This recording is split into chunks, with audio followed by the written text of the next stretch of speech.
UPI చెల్లింపులు ఎక్కువగా చేస్తున్న వారి కోసమే ఈ అలర్ట్. ఫిబ్రవరి 1 నుంచి కొన్ని కొత్త రూల్స్ రాబోతున్నాయి. వివిధ చెల్లింపుల విధానాన్ని యూనిఫైడ్ పేమెంట్స్ ఇంటర్ఫేస్ యూపీఐ మార్చేసింది.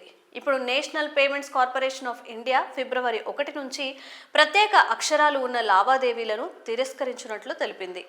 పేమెంట్ ఎంచుకున్నప్పుడు ప్రత్యేక అక్షరాలు ఉన్న లావాదేవీల ఐడీలు ఇకపై అమల్లో ఉండవు. అంటే మీరు చెల్లింపులు చేసినప్పుడు యూపీఐ యాప్ లావాదేవీ ఐడి ఆల్ఫా న్యూమరిక్ రూపంలో ఉన్న వాటిలో ప్రత్యేక అక్షరాలు ఉంటే అవి రిజెక్ట్ అవుతాయి. గత జనవరి 9న జారీ చేసిన సర్క్యులర్లో ఎన్పిసిఐ యూపీఐ సాంకేతిక వివరాలను అనుసరించి యూపీఐ లావాదేవీలు ఐడీలను సరైన రూపంలో ఉండాలని సూచించింది. ఇందులో కీలకంగా ఐడీలు కేవలం ఆల్ఫా న్యూమరిక్ అక్షరాలతో మాత్రమే ఉండాలని నిర్ణయించబడింది. యూపీఐ చెల్లింపుల వ్యవస్థలో పాల్గొనే సంస్థలు, వ్యక్తులు ఈ మార్పు ప్రకారం ఐడీలు అవసరమైన ఫార్మాట్లో ఉంచుకోవాలని సూచించారు. ఈ మార్పులన్నీ పూర్వం యూపీఐ ఫ్రేమ్వర్క్ అనుగుణంగా ఉండడానికి సాంకేతికతంగా సరైనదిగా ఉండేలా మార్పులు చేస్తున్నారు. ఇందులో భాగంగా ప్రత్యేక అక్షరాలు, పంక్చువేషన్స్ లేదా ఇతర ఎక్స్ట్రా అక్షరాలు కలిగిన ఐడీలను ఇకపై యూపీఐ లావాదేవీల్లో అనుమతించరు. దీంతో పేమెంట్ ప్రాసెసింగ్ మరింత సులభంగా, సురక్షితంగా మారుతుందని చెప్తున్నారు. యూపీఐ లావాదేవీలు గత కొన్ని సంవత్సరాలలో భారీగా పెరిగిపోయాయి.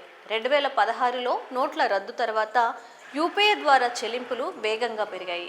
తాజా డేటా ప్రకారం డిసెంబర్ 2024లో యూపీఐ లావాదేవీలు రికార్డు స్థాయిలో 16.73 బిలియన్లు చేరుకున్నాయి. ఇది నవంబర్ నెల కంటే 8% ఎక్కువగా ఉంది. ఇదే విధంగా డిసెంబర్ నెల విలువ పరంగా 23.25 లక్షల కోట్ల వరకు లావాదేవీలు నమోదయ్యాయి. ఇది నవంబర్లో 21.55 లక్షల కోట్ల కంటే అధికం కావడం విశేషం. యూపీఐ ద్వారా జరిగే చెల్లింపుల పెరుగుదల అనేది దేశంలోని డిజిటల్ పేమెంట్స్లో మంచి మార్పును సూచిస్తుంది. చాలామంది వినియోగదారులు తమ రోజువారీ వ్యాపారాల కోసం యూపీఐని ఎక్కువగా ఉపయోగించడంతో ఇది దేశ ఆర్థిక వ్యవస్థలో ఒక కీలక పాత్ర పోషిస్తోంది.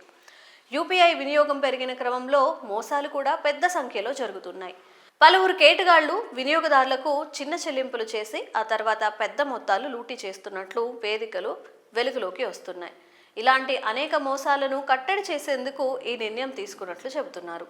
ఇటీవల ఎన్పిసిఐ జారీ చేసిన సర్క్యులర్ ప్రకారం అన్ని యూపీఐ వ్యవస్థ భాగస్వామ్య సంస్థలు ఈ మార్పులను గమనించి తగిన చర్యలు తీసుకోవాలని సూచించబడ్డాయి. యూపీఐ లేదా బ్యాంక్ అప్లికేషన్ను తెరిచినప్పటికీ లావాదేవీ స్వయంచాలకంగా ఆమోదించబడదు. వినియోగదారులు తమ యూపీఐ పిన్ను నమోదు చేయడం ద్వారా మాత్రమే చెల్లింపు అభ్యర్థనకు ఆమోదం లభిస్తుంది.